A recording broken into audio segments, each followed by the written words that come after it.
I segnali ci sono, qui nel Veneto ci sono tanti, abbiamo visto le inchieste per quanto riguarda la logistica, per quanto riguarda l'agricoltura. Siamo molto preoccupati adesso con l'apertura della stagione turistica, perché probabilmente ci sono già segnali di telefonate di persone che si fanno vive anche dall'estero, anche attraverso canali i più disparati con le nostre aziende per offrire denaro, per offrire liquidità, per entrare in coalizione, ma poi questa coalizione, facciamo attenzione, potrà rivelarsi con i piedi d'argilla, nel senso che entreranno con le quote societarie, si impadroniranno delle aziende e le aziende saranno finite.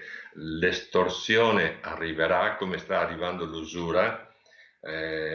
L'usura tra l'altro si sta diffondendo a prezzi anche inferiori rispetto a quelli che erano fatti in passato per invogliare le persone, per invogliare le aziende. Si sta intromettendo anche la criminalità organizzata in un sistema di welfare che pensavamo fosse indenne da tutto questo. E quindi dobbiamo riflettere molto, dobbiamo riflettere sulla responsabilità di ciascuno di noi